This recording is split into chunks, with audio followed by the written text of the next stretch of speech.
Today we're having film, TV producer, and creatorpreneur, anim- animation artist, and filmmaker, and Debra. And thank you so much for joining me. And Debra, so tell us, where are you right now? I am in a little town south of Athens in the lovely country of Greece. Oh my God, that's so amazing. I am in New York City, New York. Well, hello, New York. Manhattan. That's great. That's great. So, yeah, so it's been so wonderful to hear your comments and your expertise and your spreading of your knowledge on Clubhouse. That's where we meet. And congratulations, you're one of the major winners in this October contest at the Darren Danju's 1 Minute Film Festival. That was so awesome. Thank you. Yeah. So, how about tell us a little bit about this assignment, or tell us a little bit about you decide to participate to this competition, and you finally won many awards.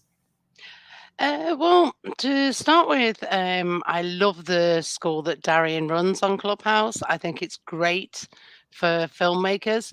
And, at the 5 to 9 club that we have on Facebook, sorry, the club that we have, we're about supporting the creative industry.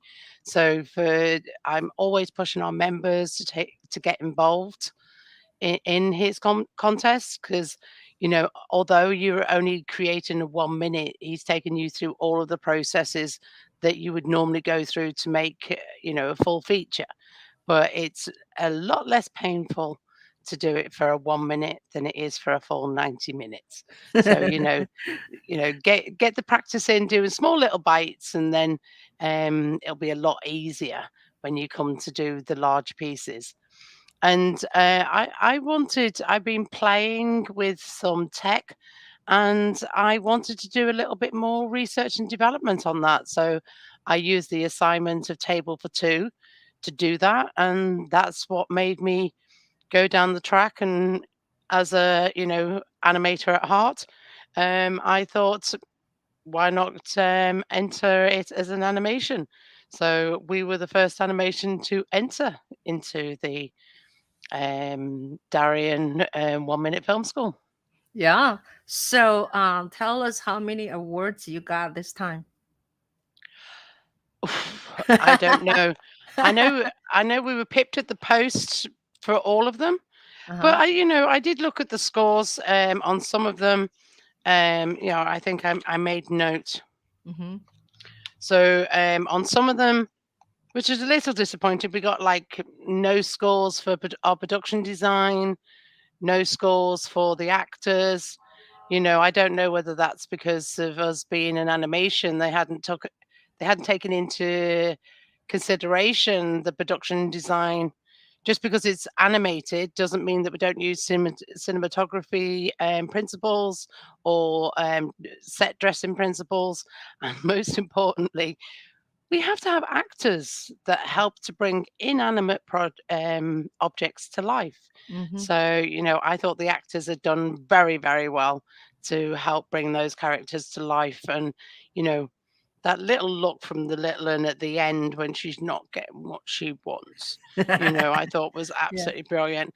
Yeah. But, the great thing was we won the audience award with 84% of the vote. So, at the end of the day, I'm happy the audience liked it, even if it didn't go down well with all of the judges. Yeah. Yeah. But I think you raise a very interesting point, is that yeah, we don't know, we do not understand a lot of things about animation films.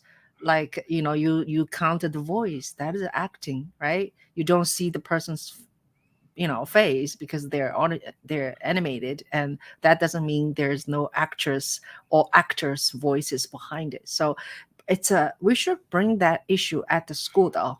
I mean, I can bring it up. So it will be a discussion for us to understand, right? So, but anyway, could we should we should we play this 1 minute thing right now? Sure, Okay.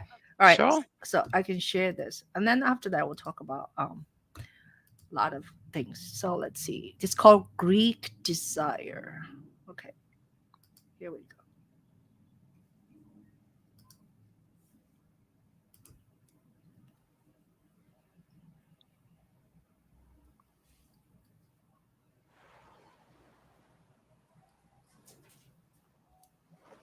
Mummy, Yes, dear. I miss Sophia. Oh, it's nearly the end of the summer, so she'll be back soon. Good night. Mummy, Yes, sweetheart. why does Sophia have to go to Mykonos for the whole summer? It's a Greek tradition. All the generations go back to the island their family comes from. When Sophia's all grown up, she'll take her own children. Oh, but why don't we have a family house on an island? Because Grandma and Grandpa were born in Athens. You like to visit them, don't you? Yeah, but it's not on a Greek island. I know, sweetheart. Now, good night. Mummy, That's me. can we have a house on an island? That costs a lot of money. Mummy does her best, but we can only afford what we need now. Go to sleep. Mummy, Ariella, I know what I really need. what do you really need? A house on a Greek island. Mummy? Mummy? Mummy!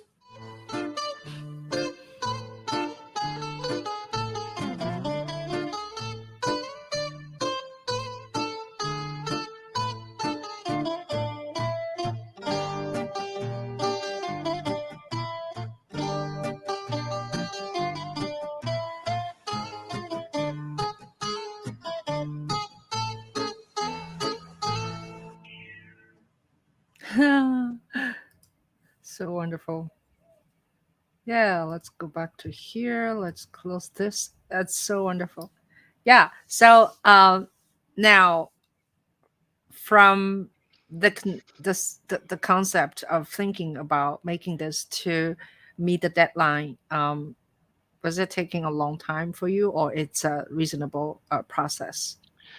It was a lot of sleepless nights getting it in on time because when I first started to do the R&D on the tech, I just couldn't get it to work. Mm. So I literally sort of thought to myself, "Oh, I'm not gonna have time to make it work," and so on and so forth.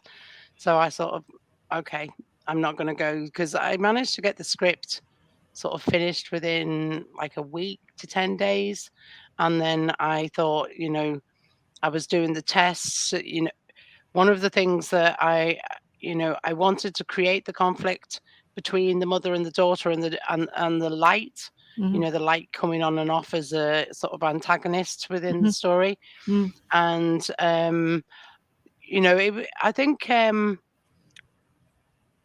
I tried for about a week and a half, maybe because once I'd managed to get it down from when we first did it, there was 1 minute 15. Mm. But I wanted it, I needed, some of the sentences, to have time to breathe before you moved on to the next one. So it was getting the timing, and I think we got it to like 59 minutes and 20 frames or something.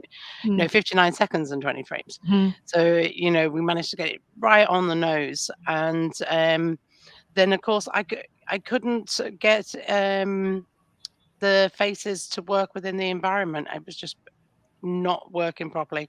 Mm. Turns out I'd not set my settings right because it'd been a long time since I've been in After Effects. So when I realized what I'd done wrong, I basically did that in about 5 days. Mm. So Wow. I composited it in 5 days. Wow.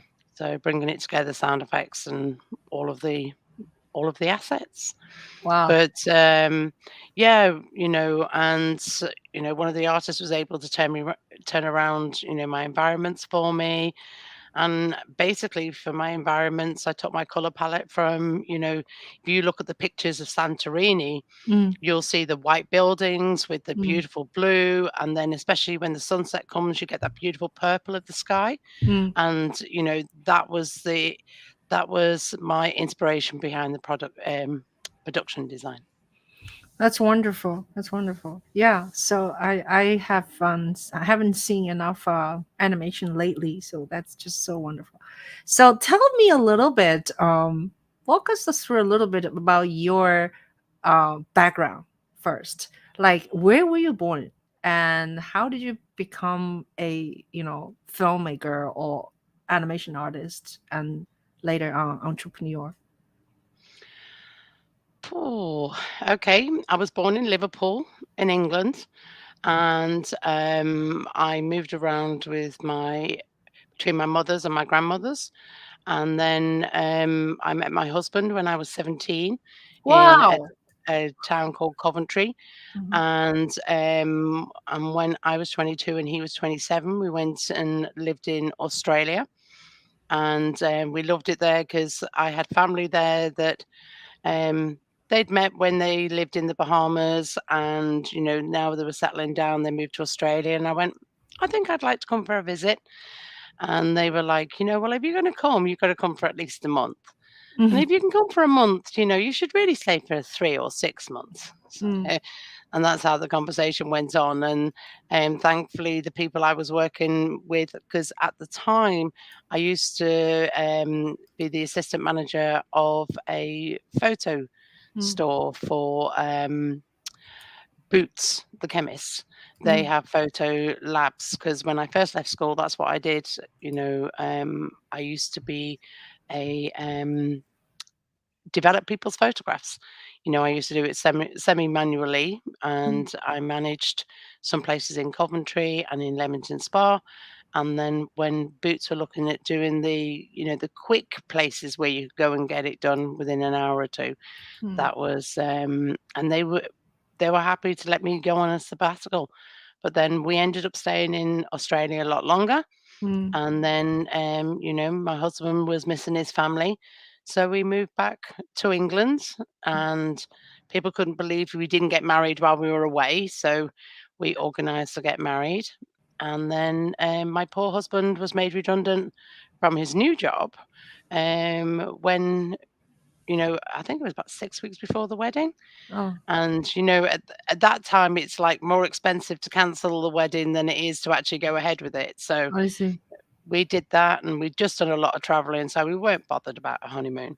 So we just had the wedding, and we got married, and we started running bars in the West End of London.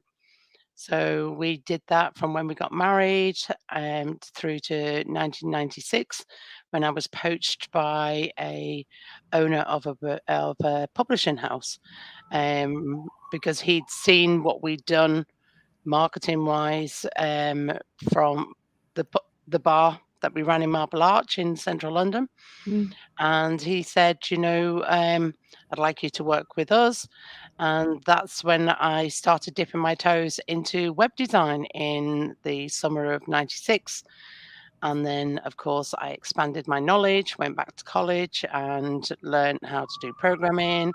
I did the old-fashioned notepad where we would write it all out in code. Went to uni, did Java programming. So I got I got into real deep into tech. I'd played around with programming in binary, but it does get a little bit. So it was a little bit more interesting. But I kind of equate programming to, when you're a child and you want to learn you want to learn how to do the dishes. Mhm. It's really interesting learning how to do the dishes until you learn how to do the dishes, and then you go, who wants to do the dishes anymore? You'd much rather be using the dishes than washing them. So yeah, so then I moved, did a lot of stuff. I worked with some of the top tech people in the UK. I was one of only two female coders in the UK in the 90s. So that meant that I was called in a lot to make websites look pretty, because men are very much like bachelors. They're very logical and practical. So the links all worked, and it did what it needed to do, but aesthetically, it wasn't great. Mhm. So if you remember back then, you know, we were dealing with like 56K modems. So it was a case of being able to splice and reduce things and be able to set it up within an environment. It's like creating a digital jigsaw puzzle that the servers would then put back together, and it would look aesthetically pleasing. So that's where the nickname Webra came from when I was freelancing. Anyway, start of the noughties, the tech bubble went pop. And I thought, you know what, I'm going to go back to university. And because I'd always loved drawing it, you know, I got a lot of very famous artists and in the family. And I thought, you know, I'm going to go back to university and learn about animation. So I went back to university, did a degree as a digital animation specialist. And while I was at university, of course, I'm one of those people that get involved and help organize. You know, I'm a good organizer. So I was a representative on the student council because, you know, I was able to articulate what some of the students wanted. I was put on various boards. So I was then approached by a scheme they were doing for entrepreneurs in education. And I was asked to apply for a grant, and I won that grant, which meant that I was able to afford to, with that and with funding from family, I set up the studios at Pinewood in the UK in 2008. Then I went on to graduate in 2009. And originally, when I set up the company at Pinewood, it was a multimedia company, which was to create online content for people, you know, and do all the sort of art department, you know, business cards and, you know, press packs and all that sort of thing. But as time went on, you know, I started to get a reputation as being quite organized and being able to facilitate things for people.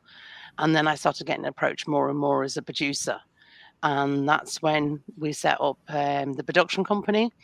And I think back in 2015, we set up the group, and then we've got the various divisions going underneath that. So, and you know, I've done the same as most independents as they've come up. I've done short films. We basically, the way I put it is we chart out our services to others to be able to facilitate to make our own.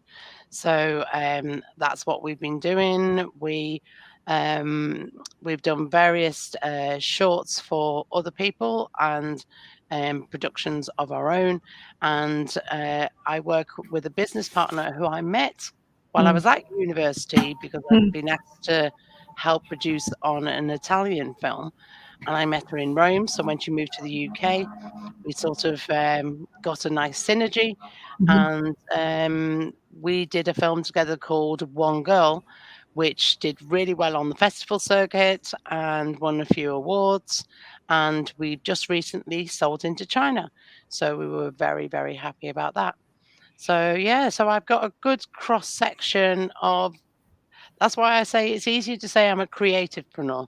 Yes, Because, I you understand. know, and one of the other companies that I own as well with a wonderful gentleman called Terry Ackland Snow, who's an art director that did Aliens, Batman, Rocky Horror Picture Show.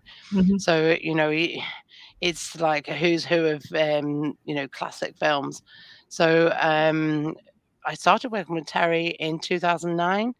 And we have an art direction training school at Pinewood Studios as well. And of course, you know, the 5 to 9 club, that started at Pinewood Studios back in 2009.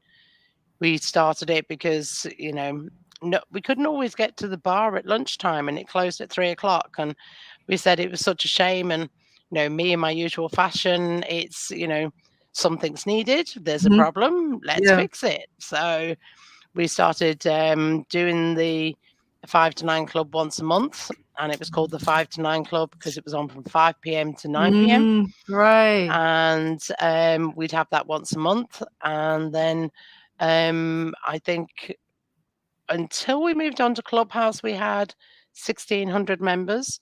But since moving on to Clubhouse on March the 6th this year, I think we've got just over 8,000 members. Wow. So, it is grown. And as you know, we do lots of things on Clubhouse, actors workshops, table reads, we've had a voiceover contest where we got the winner a voiceover agent, and we did a musical theatre contest, and we had the wonderful Dame Arlene Phillips as one of our panelists, and the who's who of musical theatre. And then we had, it's just been great to be able to bring our network into a platform that helps people that want to get into the industry have, an open door to be able to push themselves through. Yeah. So yeah, it's been Tell us, fantastic. 529 is on Facebook, right? It's beyond Facebook. Yeah, and it's 529 rather 529. than the Americans love to call it 529. But the 5 to 9 is from 5 p.m. to Mhm. 9 p.m., Mhm. which is where it originally came from. Mhm. And we have a Facebook group, which you can find on facebook.com/groups/529 in numbers Mhm. club. But Mhm. there is also a website, 5to9club.co.uk. Ah, that's awesome. Yeah. So I think I joined you on Facebook. Yeah. So that's wonderful. Yeah, Yeah. probably. Yeah. So now we talk about your you have moved so many times in your life, and you're born in UK, then Australia, and back to UK, now in your Greece, probably in the middle somewhere you also moved to. So what made you to move to Greece this time? Is it because of work? No, I moved to Greece because I suffer really badly with arthritis, and I didn't want to. Well, I wanted to take as long as possible before I had to go on to the really serious medication. Basically, I'd had severe reactions to medication in the past where I was hospitalized, and I was there for like 4 months, I think. Oh my God. And then, I spent another 18 months recovering. So, Mm. to me, medication, if I can do something naturally, then Mhm. I'll do that. And since moving over to Australia, my specialist has literally signed me off last February. Mm. Say, I don't need to be seeing you anymore. My shoulder's not frozen anymore. I can move that around. Mm. My mobility is not great, but I'm not in pain all the Mm. time like I was before. Mm. Because unfortunately, England, beautiful land as it is cold and damp, Yeah. which for Yeah. arthritis is not a good combination. Mm. So I knew the young lady that I studied animation with. I used to come and visit her here, and it was just after I'd been told that I really, really needed to go on this medication. Mm. And I said, I really need to get somewhere warmer because I remembered when we lived in Australia, I didn't suffer as bad. So I thought, if I can get a warm climate that's a little easier to commute, that would do me fantastic. And the great thing is, I wasn't too happy about it at the time. However, what had happened was when Disney moved into Pinewood Studios, there was quite a lot of offer. There was 40 companies that had to be moved out of the building that Disney were going to be taken over. But Pinewood was so restricted on space that only 7 of the companies were offered offices still on site, us being one of them. However, it was a lot smaller. So it meant that there wasn't enough room for me to have my desk. So I'd have the team working at the office work remotely and just come in for meetings. So it meant from 2012, I'd already started establishing a remote workflow. So it meant that, by the time we thought about coming here in 2015 and moved to Greece in 2016, and then with the pandemic in 2020, it allowed us, you know, yeah, it was difficult because we had to close the school and all of those extra things. But, we've been fortunate that a lot of the stuff that we're able to do, we've been able to continue doing. That's nice. You're able to do the work no matter where you are. That's pretty awesome. Now, as a animation artist, now, at very early when you pursue this, uh, do do you had a training of like being an artist? Do you have to be an artist to be an animation filmmaker? That's what I'm saying. Okay, the thing is animation is like live action film. You know, you have different disciplines within it. Mhm, So, you know, you can be a matte painter, which you can be in the film. You can be a compositor, like you mhm, can be in a film.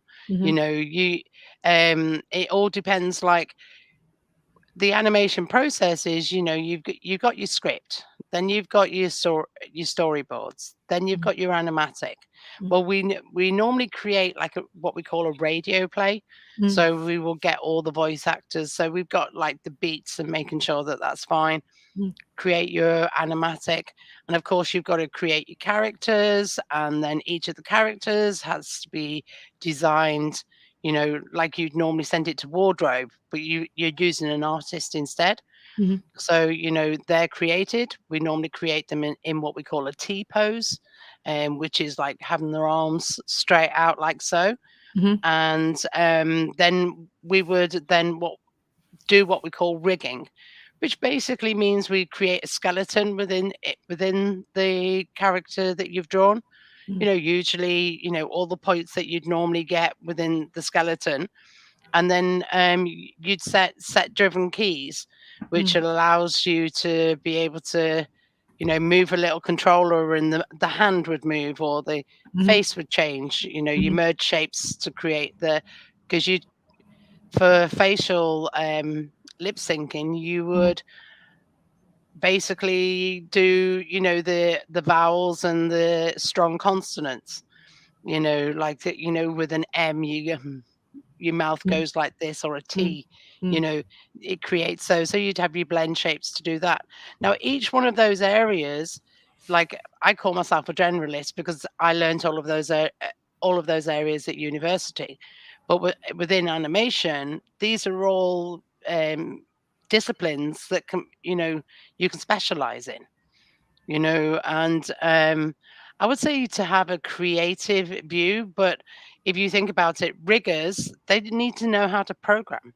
mhm, They don't necessarily need to know how to make the character. They just know how to rig it and turn it into a marionette that can then be animated. mhm, You know, you've got the tech people that deals with the computers that, you know, dealing with those. You've got the accountants, you've got the actors. You know, there's lots of positions within animation mhm, that don't require you to actually be physically an animator yourself. mhm, I sit on the board of Animated Women UK, and we have, you know, the full spectrum of people. You know, people that are accountants, or, you know, like myself, a producer, you know, voiceover artists, you know, lawyers. It all depends on what area interests you the most. You know, it's about finding something that you want to get up for every mhm. morning. Yeah.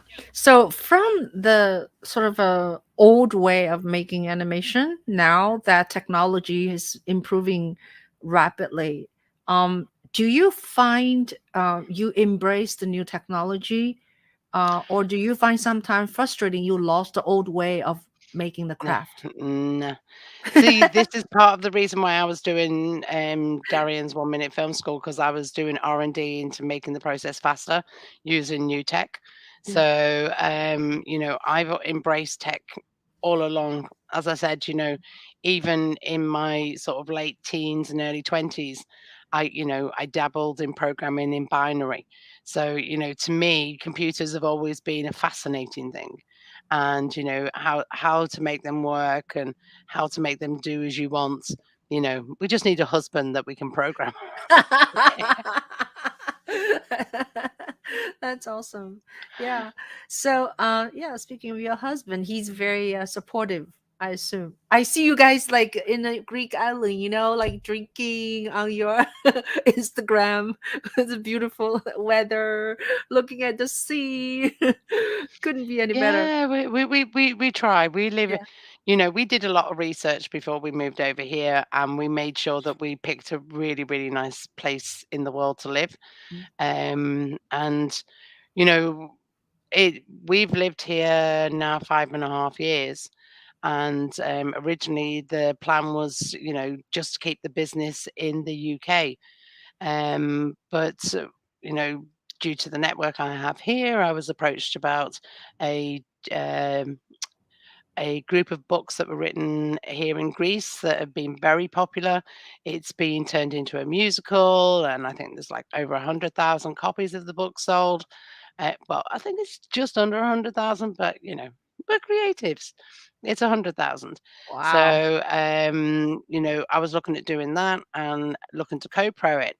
And while digging deep into that project, we realized that the tax credits here in Greece were quite substantial. So we decided that we would look into developing that. And of course, my networks, well, why are you setting up in Greece? And when I told them why, they're like, okay, that's interesting. Maybe we should be looking to be doing our productions. And so this is why, my business partners that originally invested in the production are now looking to invest in the setup over here, not only of the facilities, but I think because Greece is sort of like not quite ground zero, but they're on the, it's a developing area.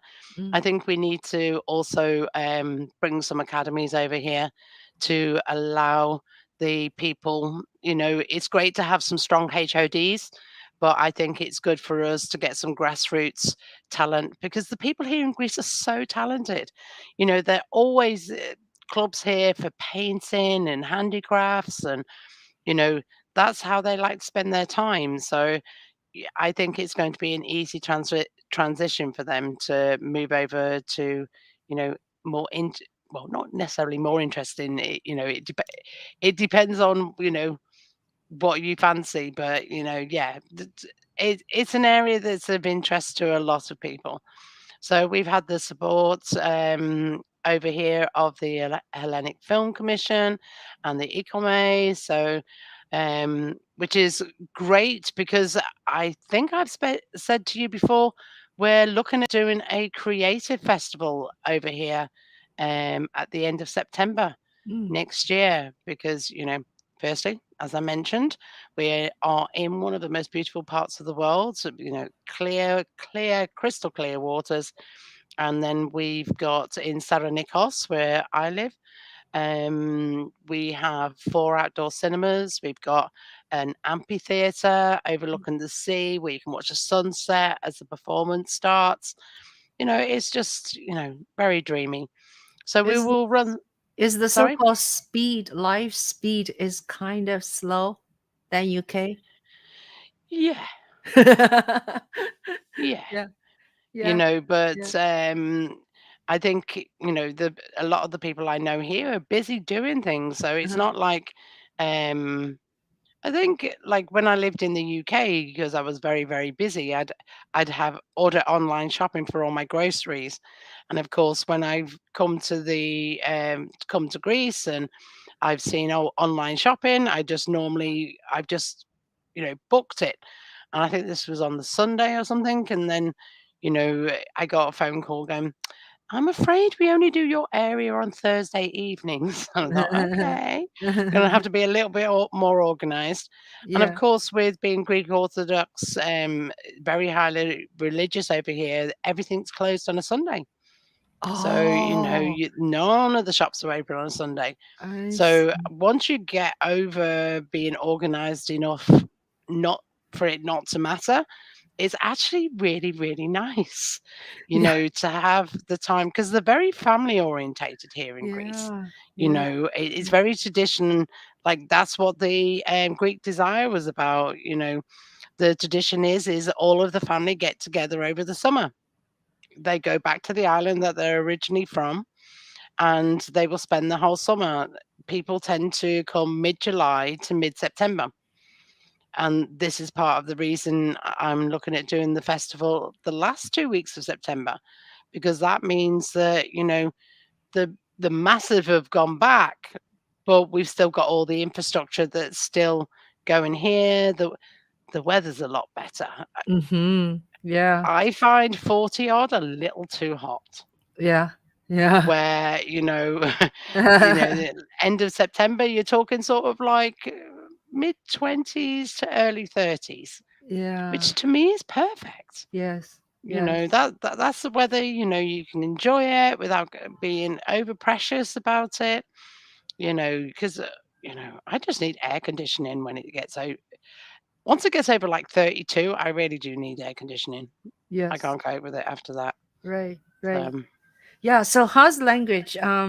Do people there communicate? You can speak English, okay? Like to everybody, or is it? well, a lot of the islands they get more tourists because Mhm. the area I live is where all of the people that live in Athens come Mhm. come down to. Mm. So, because of the internet and Facebook and all these things, a lot of the youngsters all speak English, because the Greeks are very well educated, they have private lessons from childhood. Mm. So, a lot of the youngsters speak English. Some of the adults they will speak English but feel a little bit self-conscious about it, so they don't. But I've got a good mix of expat friends here and Greek friends that speak a little bit of English that I practice my little bit of Greek on. Wow, that's great. That's great. And the food is great, right? Yeah. The thing is, Greek food is fantastic Yeah. until it becomes the only thing on the menu. Because I love the great thing about the Greek food here is they don't like anything being messed with. Mm, So things are organic here by default. mm, mm, Things aren't perfect shapes. mm, And the the fruit and vegetables that are in the market have literally been chopped down like that day or the day before. mm, You know, where in the UK it can be months from when it's being picked to mm, being processed, or mm. weeks probably. Right. Because I know some places like here, if I wanted shrimp, I'd be getting shrimp that came out of the sea here, where in the UK it's, I think, it's fished in Scotland. It's sent to China or Asia to have it deshelled, and then it's shipped back again. And I'm thinking, I just want it straight out the sea, please. My friend was Yeah. here and she bought she goes down to where the fishermen come in, Yeah. and she bought an octopus from them straight. Uh-huh. They came straight out the sea and she bought it straight from them. Yeah. And that, like, it was so fresh, it still had a couple of shrimp in its stomach.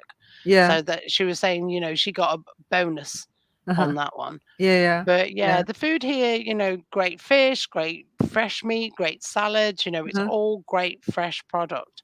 Wow. But I think, I've lived an international life, so I really miss Asian food. Yeah. So Yeah. they do have them in Glafada, but it's like a 45-minute to an hour away to Yeah. get to some of these restaurants. Yeah. So yeah, so I do know how to cook some Thai, some Yeah. Chinese, some Indian myself. But you don't always want to cook. You're right. You want to be able to phone someone up. And just recently, we've had a Japanese restaurant Oh, open up in great. the local area. Yeah. And it's funny because whenever I phone it, it's always engaged. I'm thinking, because I'm the same as everyone else. I do like souvlaki. I do like Mhm. my meat and my potatoes and my Mm, my Greek salad, mm, but and my feta cheese. But mhm, sometimes I want different. And mhm. pizza and burgers Yeah. don't y- float my boat. Yeah. So Yeah.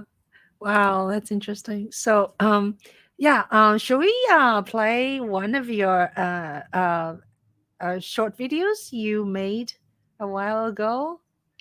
It's not Oh, that you old, the actually. old show reel Old, of old. ours. Yeah, it's an Not that old. old show reel. I really, really, you reminded me that I Yeah. really need to update that show reel. Yeah, so let's see which one. I have one is Vimeo. It's called it's called One Well, Girl. if you the The show old reel one. is the YouTube. Oh, YouTube. Yeah, Yeah, 2014. yes. That's not that old. Okay, let's see. So, you want to tell us a little bit before we play, or should we talk about after No, we we'll play? talk about it when we finished. Okay. And if you Okay. move your mouse up when you're finished, you'll Yeah, get rid of the surround. You can also make that full screen as well, you know. I did. Have I? No. No. Wait, hold on a second. This is a full screen, right? No? Well, you've made it full screen on your laptop, but not on the display that we're looking at for the two of us. You've got us in Oh, the okay. side window. Oh, okay. Yeah. I can make it full screen. Oh, I can.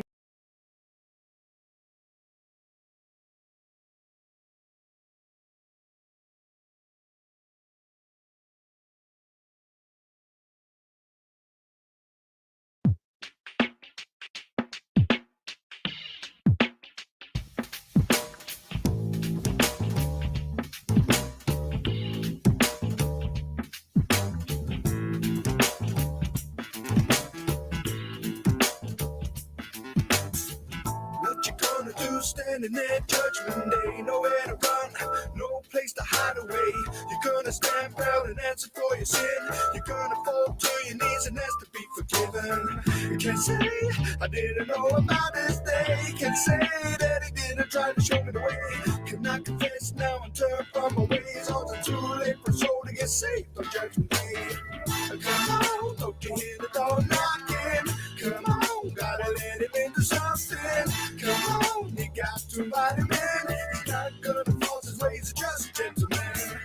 Come on, don't you hear the door knocking? Come on, gotta let him into something. Come on, you got to invite him in. He's not gonna force his ways, just a gentleman. He's a just gentleman, heaven's king, conquering sin, all seeing and unknowing who you are and where you've been. There's no faking him or shaking him, no place to hide away from him. You'll be facing him for your sin, not everybody's going in. And some will say I'm a good person anyway. Some will say that I went to church every day. But even they may have built upon the sand. So build your house on the rock, it won't go crumbling down. Come on, don't you hear the door knocking? Come on, gotta let him into something. Come on, you got to invite him in. He's not gonna force his ways, he's just a gentleman. Come on, don't you hear the door knocking? Come on, gotta let him into something. Come on, you got to invite him in. He's not gonna force his ways, he's just a gentleman.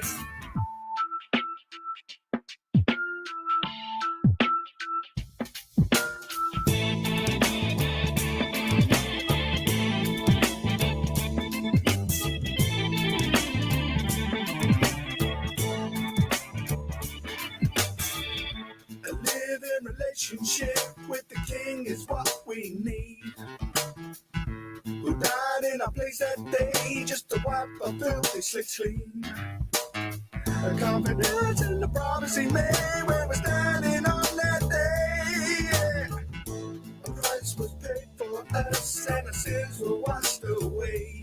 Come on, don't you hear the door knocking? Come on, gotta let him into something. Come on, you got to invite him in. He's not gonna force his ways, he's just a gentleman. Come on, don't you hear the door knocking? Come on, gotta let him into something. Come on, you got to invite him in. He's not gonna force his ways, he's just a gentleman.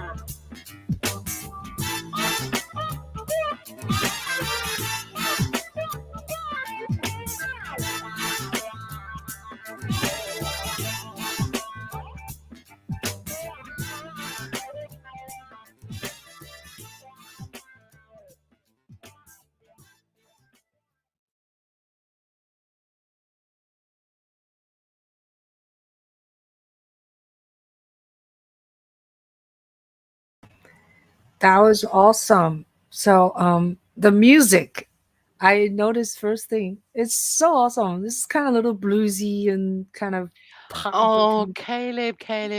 I've known him since he was like 14, 15. Yeah. And he is such a talented artist. And I said, look, because I love his album. Yeah. And I said, can I use one of your songs? And he said, oh, I'd be honored. So yeah. So I think if I update, I think I'll probably keep the same track because I love that track so much. Yeah. So wonderful. Excuse me. So is the artist is a from you excuse me from UK? Where's the artist come from?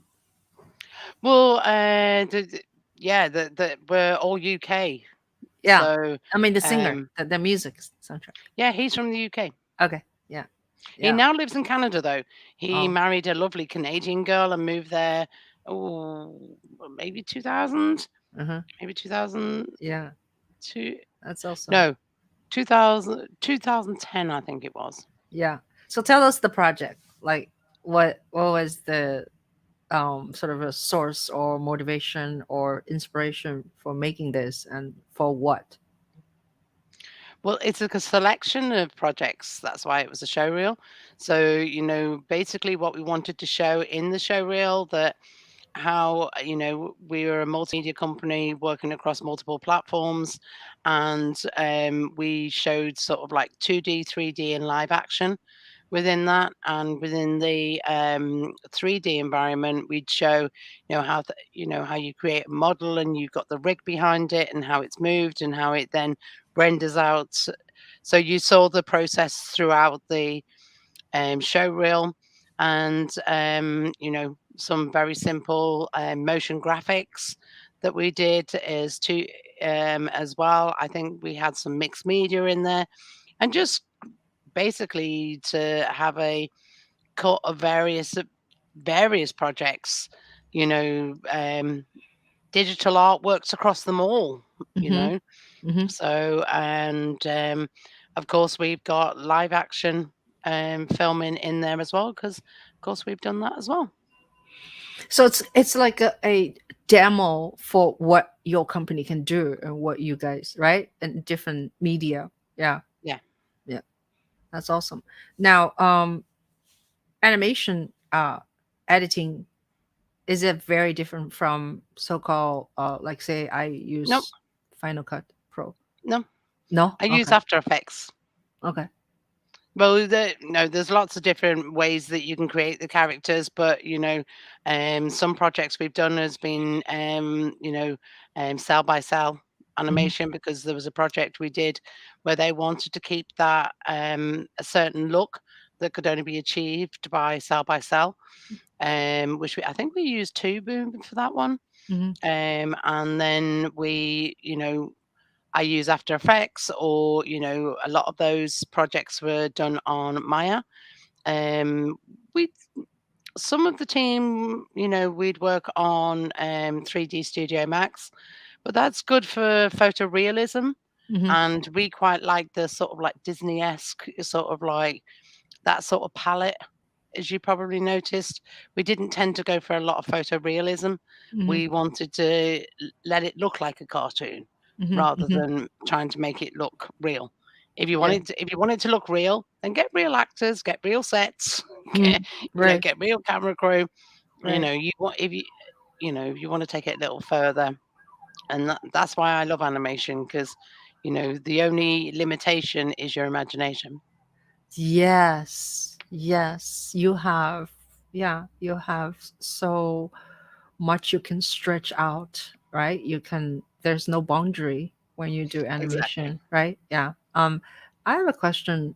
What is an ideal feature film length you think it should be? Feature Are we length. talking live action, or are we talking animation? Animation, or maybe for my case, documentary. Do you have any comments?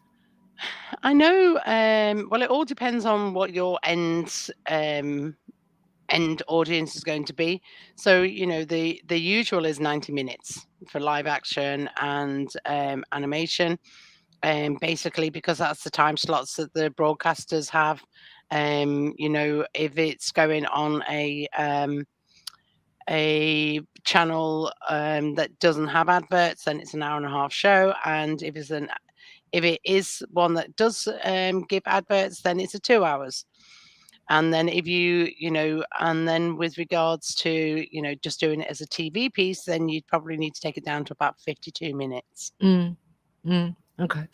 So, because just lately, I was speaking with someone who is very knowledgeable about filmmaking and distribution.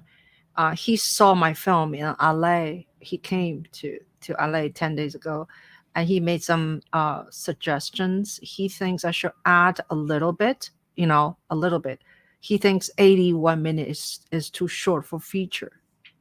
I'm not sure. Yeah, as I said, the sweet spot's 90. Okay. Okay.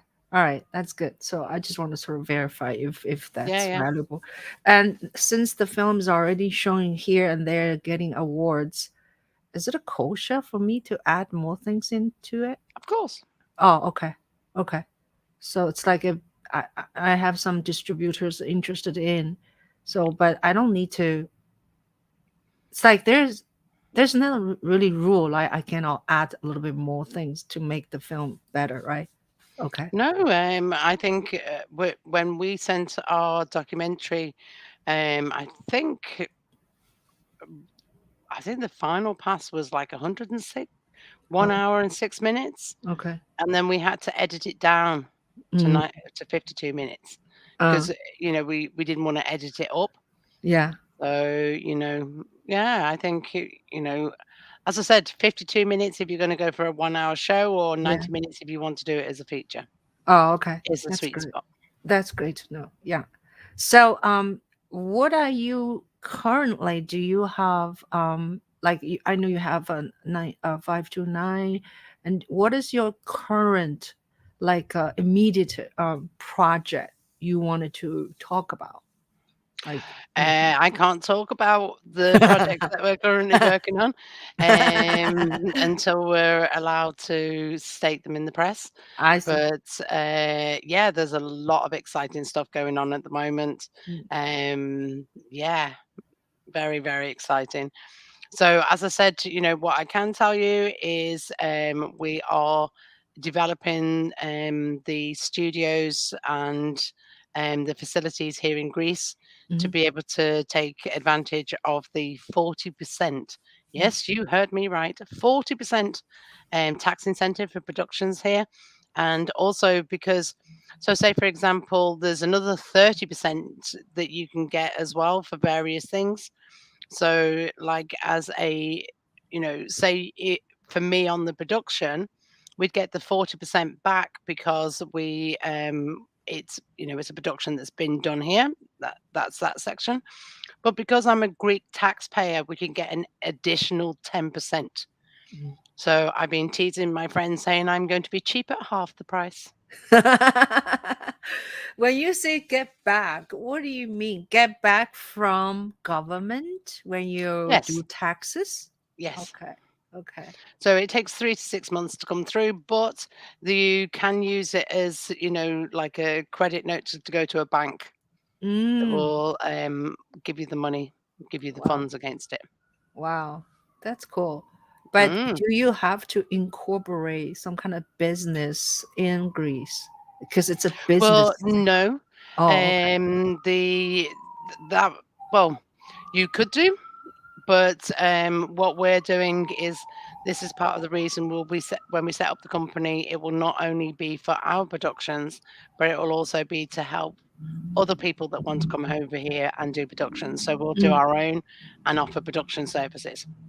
People can set up and become Greek taxpayers if they want, but if they just want to come and do, if they're going to be here long term, then maybe that might be a good idea to do. But if they're just looking at doing a project or two to get them started, I think using a company that can offer the production services is a smoother way to go.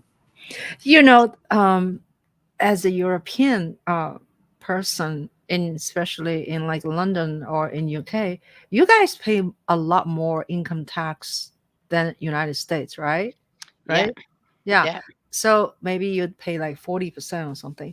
But in this country, we have like the highest earning people pay, I don't know, like 28%, and then goes to like 15 or goes to whatever. So what about in Greece? Like, do everybody pay a lot of taxes? Like if you have income?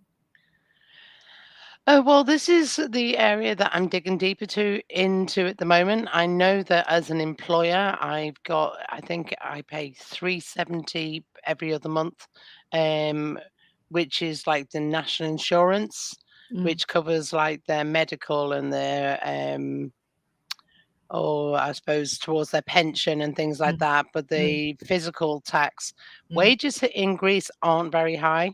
mm, So it means that, we can become competitive with the Asian and other places. mm. For example, we can pay an artist here 10,000 euros a year, which is an excellent salary here in What's Greece. euros? 10,000 euros. Euros, Oh, euros. Oh, euro, 10,000 euros. Okay. 10,000 euro.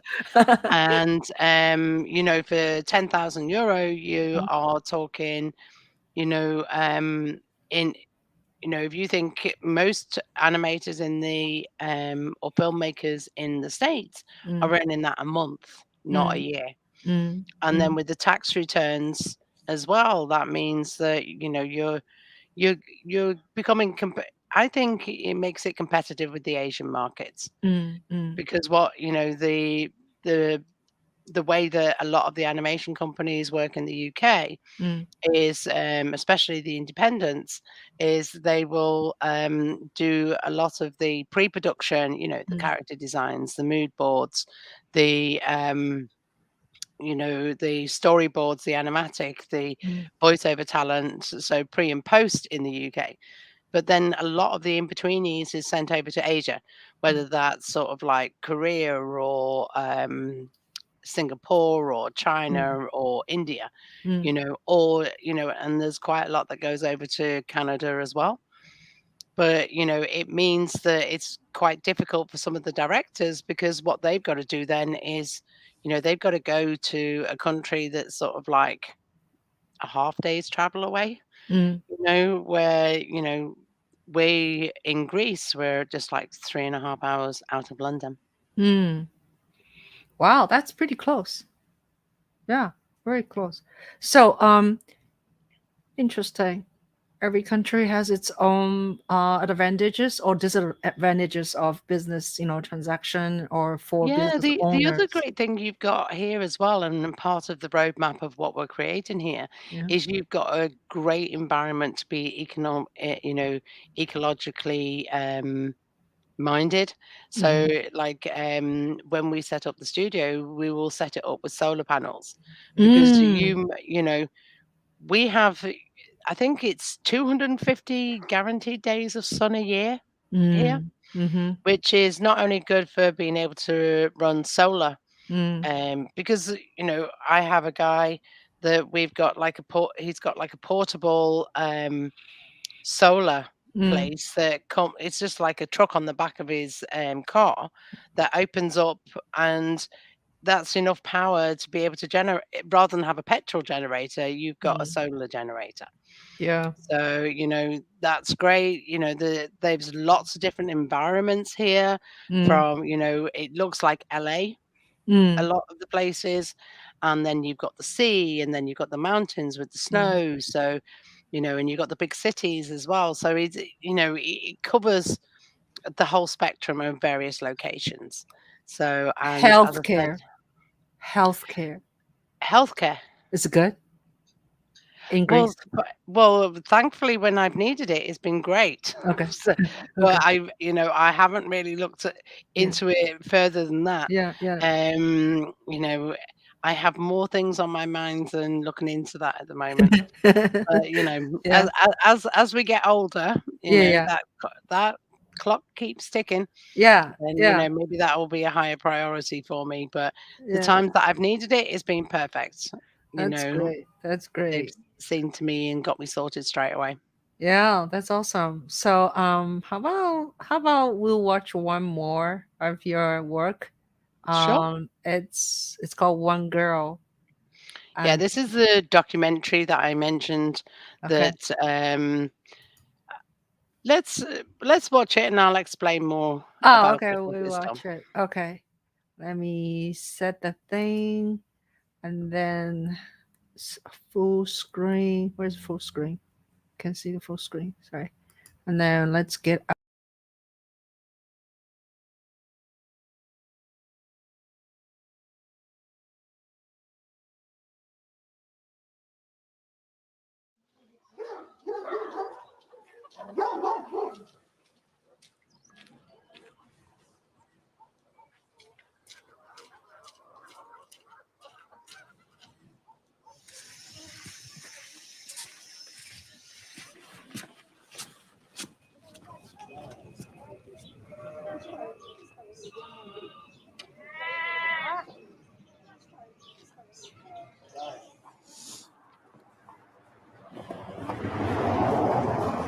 No, minä tykkään asua Suomessa. Täällä on ihan turvallista asua. Ja siis Suomessa joskus, mutta meidän koulussa on niin vähän oppilaita, että sitten mulla ei aina ole kavereita. حوالي 100 سنة إنهم وهناك القدس وأنا بتخيلها مدينة كبيرة بس ما عمرش دخلتها لأنه بسمحلناش ندخلها. Ane di kamsa kwato wai wele ya gaja sala jatane kamsa beta yodila na gala kolo ana kisiri lo mona bigesi lo mona sai na ga kolo boma. Visul meu când o să mă fac mare o să vreau să fac multă facultate și când o să fim mari mama a spus că dacă vrem să facem ceva în viață să ne ducem să călătorim, să vedem lumea cu ochii.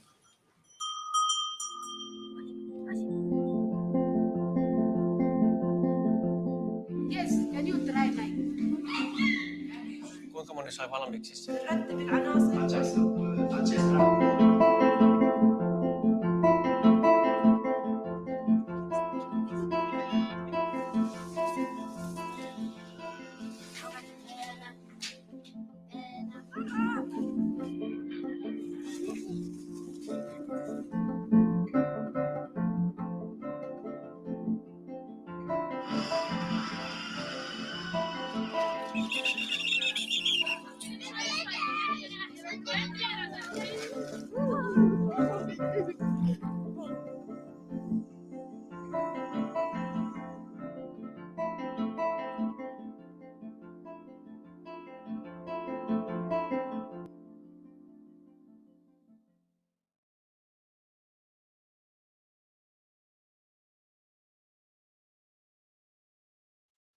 Yay! That was beautiful. Thank you. Yeah. So tell So us a little bit. How did that project came along? So it's Rosa wrote and directed it. She wrote it with a friend, and basically the idea is how the ordinary becomes extraordinary. Mhm. So we had 4 girls that Mhm. were each on the same time zone. So they all woke up at the same, all started and ended their day at exactly the same time. Hmm. But one of them was from Finland, Mm. who sorry, all of them were 12, 13. Mm. All of them were daughters of farmers, but how the diversity on how they're treated and by their peers and Mm. the you know as I said, how the ordinary becomes extraordinary. The girl in Finland, she's there and she's very well educated and piano lessons and Yeah. and she gets to use iPads. Mhm. And then you've got the girl in Romania who, she's out milking the goats, Mhm. and having her education. And then you have the girl in Palestine, Mm. where if you watch the full documentary, you'll see that, the girl in Finland, she's being taught excuse me, the girl in Finland's been taught, about history and computers and that sort of thing. And, Right. when by the time you get to the girl in Palestine, she's learning how to do like embroidery and very female-led activities to, the young people in South Sudan, where Sunday was from. They're learning, what they shouldn't do with landmines and what animals they can hear in the jungle and how to react to them, Right. and so it's quite diverse. It's really is diverse. So we've been very fortunate. The documentary did really well in the festivals, and we were approached by a distributor who, as I said, a few weeks back, I think it might be a couple of months now, sold the film in China, which is, as you know, a very difficult thing to do. Right. Is how long is the film? Well, we reduced that. I think I'm not sure about the one that went in because, as I said, it was 1:06, and we had to, or 1:04, and we had to 1 hour and 4 minutes. Wow. Sorry, and we went down to 52, but I don't think the one we sold into China was the TV I see. side. Yeah, that's very well done, and so it's a good story and so well shot. So the filmmaker, how did they get access? They actually went to 4 different places, or they had a filmmaker in different country. No, Oh. Rosa went with our crew to every single one of them countries. Oh my God! Wow, wow. We were originally going to be filming in Lebanon. Oh. And, the crew went out to South Sudan, and when they finished in South Sudan, they were flying from there to Lebanon, and they were going to be filming in Lebanon for a week because we spent a week in each area that we went to create the day. So we'd get them in their school, and we'd get them at home with their family, and we would, we'd organize. Sorry, there's a little background noise. Sorry. So that we'd let them, as I said, with their family, with their friends, their interests and, their chores. And then we'd do it as if within one day. So, and we spent a week in South Sudan, and then they left South Sudan and flew into Lebanon. But in the meantime, I think the last couple of days in South Sudan, there'd been some serious bombs going off in Lebanon. So for insurance purposes, it went from an amber to a red. So we had to organize to get the crew back home again. Unfortunately, the way the flights were, we couldn't get them out of South Sudan straight home. So we had to fly them into Lebanon and then organize for them to wait in the airport and then fly out of Lebanon. So, yeah, so it was quite stressful. Right. And the other thing that was nice and stressful was the fact that we were filming in South Sudan, in a country that had just been created, and trying to organize permits and all this sort of thing. So, yeah. But, we're very pleased and very proud of the end result. That's great. So now that China bought it, that doesn't mean you cannot distribute other places. No. Right? The distributor's still working on things. We've not put it out onto the streaming platforms yet because, there are other avenues that we can go down for the product before we take it onto the streaming platforms. Right. I know that we did have a co-pro. We didn't co-pro with anyone for South Sudan or Lebanon, but we co-proed for Romania and Finland. So that our co-pros got those territories. So it is on Netflix in Romania, but other than that, it's not on a VOD platform.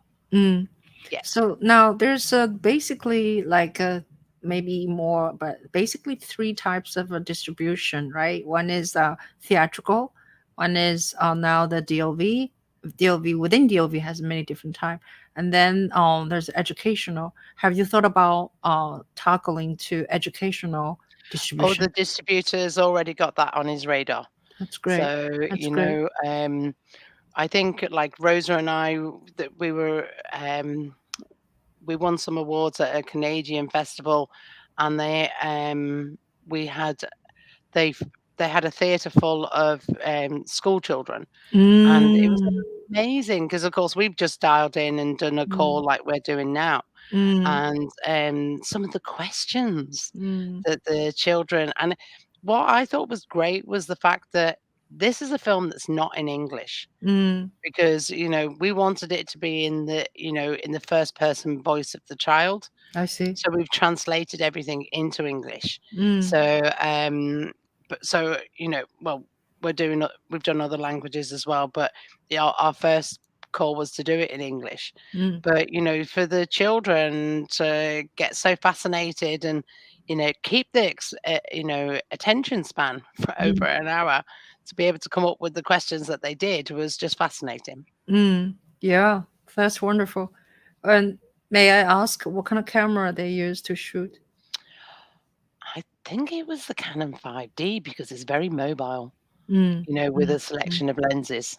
Rosa and her DOP were, she's known him for years. So we basically we had a skeleton crew. We'd have, we'd organize people on the ground for us to work with, but Rosa, DOP and sound guy. And that's all that we were having traveling around. Wow. Because, if you think about it, when we went into Istanbul, we flew them into Jerusalem, and of course we're going to be filming in Palestine, so there's a lot of questions to ask. Yeah. There's a lot of backup of drives. Right. Every day we would make sure that the drive was backed up onto the cloud, and she had her hard drive, and we make sure in the office in the UK that we back it up onto a hard drive there. So we were really, really precious about making sure that we covered ourselves on that. Right. That's an adventure. I made a short film 2017 about an Italian photographer. He spent a long time, 9 months, in Palestine, and shot a picture. He uses a camera. It's called it's a German camera. What is it called? Hasselblad. Hasselblad uses film. So he only uses film to shoot. And then he made a book about the deserted land in Palestine. I made a book about him and his book because I didn't go to Palestine with him. So it's a very interesting to just get to know him and interview him, how he made this film. So it's called That Moment. It's on my YouTube channel. So anyway, yeah. So we're at the end of our hour, and I usually do a really quick kind of fun. It's called rapid fire. Would you like me to do this game with you? You can try it. You can try it. I might flick off some of those bullets. It's like a short question and short answer. Yeah. Okay. So let's do it. Do you have anything you want to shout out before we do that?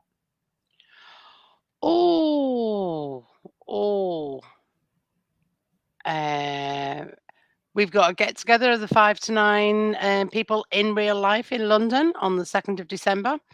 So you can get me on Webra at Webradebra or at 5to9.club on Instagram. And as I mentioned earlier, you can get the Facebook group, which is facebook.com/groups/5to9club. And you can find us on Clubhouse at 5to9 club or Webradebra. Webradebra. Great. Thank you so much. And I'll say it again. I have this conversation with friends and filmmakers and politicians, anybody is interesting, on Wednesdays, sometimes Sundays. So I think you are episode 134 or 35, something like that. Yeah, since last year of March, since the lockdown, I started this series. So Okay.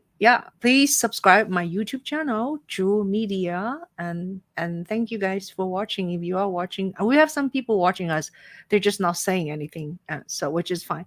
And this a link will be live very shortly after we finish, and people can watch also on their own time. Yeah, because it's kind of in the middle of the day. A lot of people are kind of working, but it's late for you.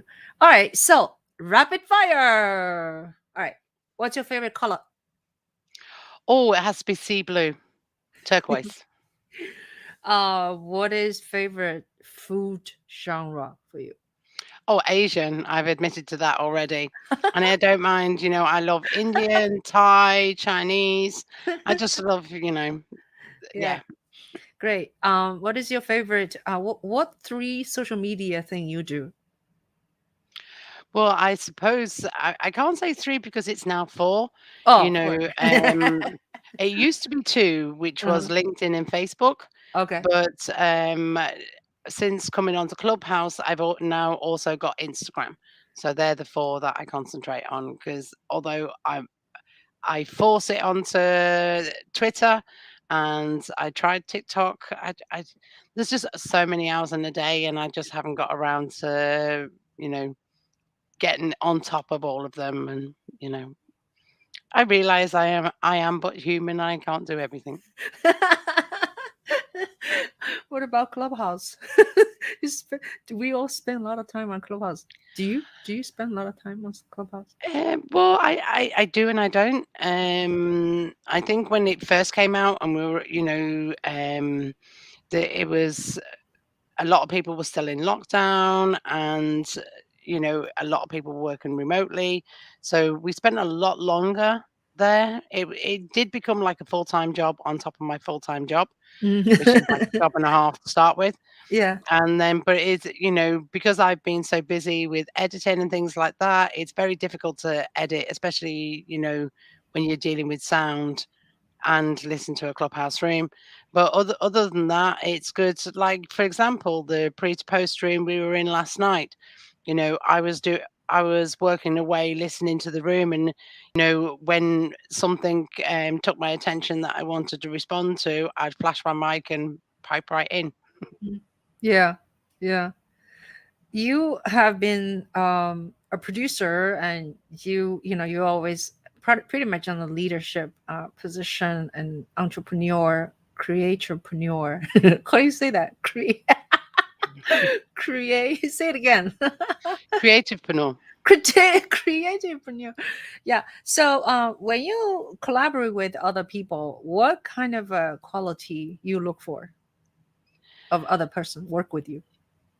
Oh, I like people that are organized, because I like to be organized. I find it very frustrating, the if you're trying to organize something and they're not turning up for meetings, or you don't know about those meetings until the last minute and things like that. I just find that, a little bit, I compartmentalize things. I'm the sort of person, maybe I had far too many German friends. I like to be organized, and I think that's one of the reasons why I'm able to do as much as I do, is because I am organized.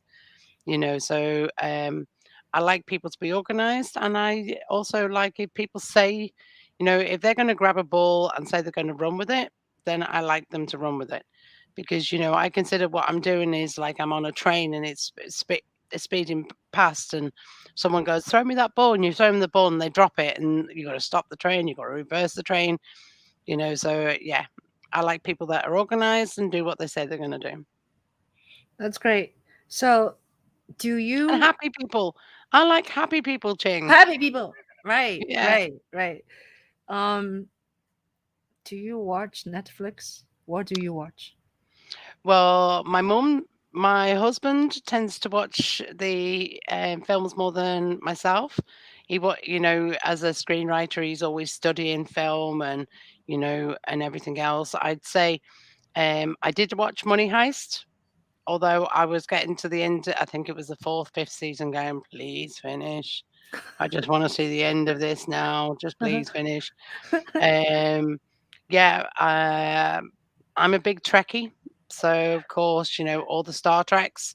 I think I mentioned it last night. I'm quite excited that Star Trek Discovery 3rd season or 4th season, I think it is now, is going to start again on the 18th of November.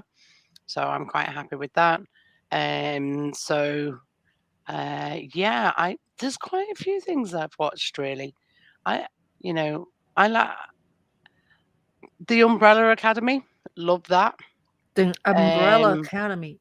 Are they all yeah. series, right? They're all TV Yes, series. these are all series. I watch lots of films with my husband, of course, but for the series, he doesn't like series so much. Mm. If it's a mini series, then that's great. But I understand his pain because sometimes you're watching it and thinking, "Oh my God," like you get to sort of like season 520 of 24, and it's like, I can't do this. I really can't do this no more. Yeah. So yeah. So I do like sort of limited series that are sort of 8 to 10 episodes. Mm. I really appreciate those good dramas. There's a friend of ours, Stuart Urban, that wrote an excellent, critically acclaimed drama miniseries. Mm. So, anything like that, and of course, I'm a bit of a clown, as you may know. So, I like comedy and lightheartedness as well. Yeah, yeah. So, what music do you like to? What kind of genre of music you prefer? Oh, well, I like lots. Like, of course, I love the pop music. My husband's a big Beatles fan, so Beatles, Bowie, Hey, Juhl. Oasis, exactly. So, James, so I listen to a lot of music that my husband likes to play. But, I also like to listen to classical music, and I love listening to Gilbert and Sullivan's operettas. So, like Mikado and, it's just great. I love the humor to it. And it's such a shame you can't go and see that. I haven't seen any productions of the Gilbert and Sullivan stuff. So, yeah, and I love the Parrots of the Penzance as well. But yeah, as you can see, I'm quite eclectic. Mm-hmm. Yeah, Depending definitely. on the mood. Have you been in New York City? Yes. Yeah. So, what's have. if you come again? What are the 3 things you want to do? When I come again, I want to come with my husband and take him to the Dakota Building. And I also want to take him to if it's still there. Someone said it's not there anymore, but there is a very nice champagne bar at the top of the Rockefeller Center. Rockefeller Center. Mhm. And I've been there with my friend, and we watched the sunset over the what's the place that my brain's going now? Okay. The Empire State Building. Oh. So basically so instead of being in the Empire State Building looking out, you're in Rockefeller's looking at the sunset on there.